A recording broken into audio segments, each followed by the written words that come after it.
নমস্কাৰ বন্ধুসকল, আজি মোৰ 20 নম্বৰ দিন। মই আজি পানৰ ৰস দিছোঁ। আপোনাক আগৰ এটা ভিডিঅ'ত দিছিলোঁ দুপৰ টেঙাৰ ৰস কেনেকৈ দিয়ে। কেইমুখনি হ'ল? 20 মুখনি। এখন আৰু জুখি দে। এয়া পানৰ ৰস দিছোঁ, প্ৰায় 300 ml মান হ'ব। আৰু লগতে সৰু নেমু এটা চেপি দিছোঁ গোন্ধটোৰ কাৰণে।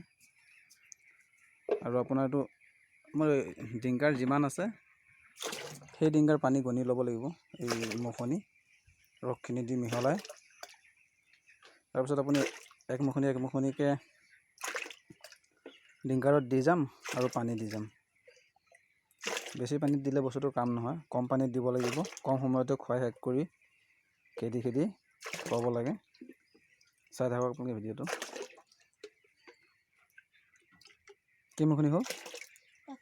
31 আৰু দে 32 33 34 দে আৰু এক মুখনি দে 35 দে হ'ব দে 35 মুখনি পানী দে হ'ব। বল তাত বল। তেনেকৈ মিলাই ল'ব পানৰ ৰস।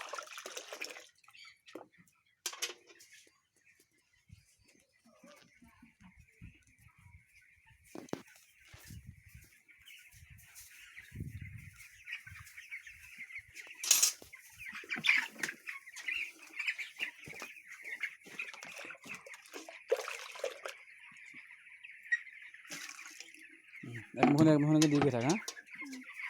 একমুখনি দি যাব লাগিব।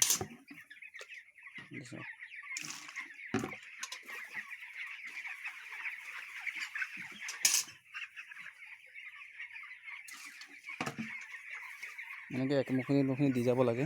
কথাটো হ'ল আপোনালোকে 200 লিটাৰ পানীত আপোনাৰ 300 লিটাৰ পানী হয়। ইয়াত যদি আপুনি 300 মান ৰস ঢালি দিয়ে, গোটেইখিনি পানী সিহঁতক যদি খুৱায় কোনো কামত নাহিব। সেইকাৰণে পানী যিমান আছে আপোনাৰ সিমানখিনিত লৈ ল'ব লাগে। লোৱাৰ পিছত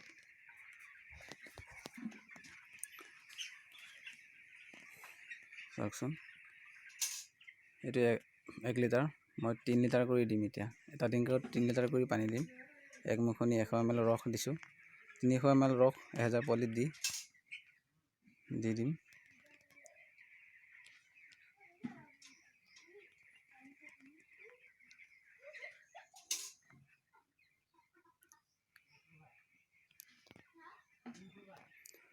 আজি 20 নম্বৰ দিন।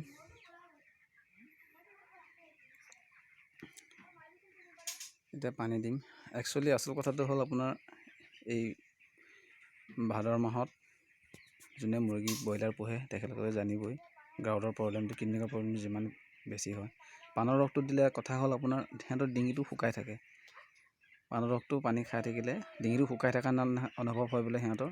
সেইটো কাৰণে পানীটো বেছিকৈ খায়। পানীটো খোৱাৰ এটা মানে ধৰক টেকনিকেল, পানীটো কেনেকৈ খুৱাব বেছিকৈ। দানা বাচন যদি আপোনালোকে 15টা দিয়ে, পানী বাচন আপুনি 20টা দিব লাগিব, বিশেষকৈ ভাদৰ মাহটোত, নহ'লে বহুত প্ৰব্লেম হয়। পানৰ ৰসটো পাৰিলে আপোনালোকে ফাৰ্ষ্ট ভেকচিনৰ দিয়াৰ পিছদিনাখনৰ পৰা দিয়া আৰম্ভ কৰিব, প্ৰায় 20 দিনলৈকে। ধৰক 9 দিনৰ পৰা 10 দিনৰ পৰা 20 দিন, পূৰা 10টা দিন বা 12টা দিন আপুনি কণ্টিনিউ কৰিব। 2 ঘণ্টা 3 ঘণ্টা পানীত লগাই দিব। 99% মৰ্টেলিটি আপোনাৰ 100% কমিব। কাৰণ মই নিজে দি কেতিয়াবা প্ৰমাণ পাইছোঁ, সেইকাৰণে ভিডিঅ'টো দিছোঁ। মই নিজেও দি আছোঁ পানীটো খুৱাবৰ কাৰণে। বন্ধুসকল, আজি ভিডিঅ'টো ইমানেই। আগৰ ভিডিঅ' মই দি থাকিম। ভিডিঅ'টো ভাল লাগিলে মোৰ চেনেলটো ছাবস্ক্ৰাইব কৰি ল'ব।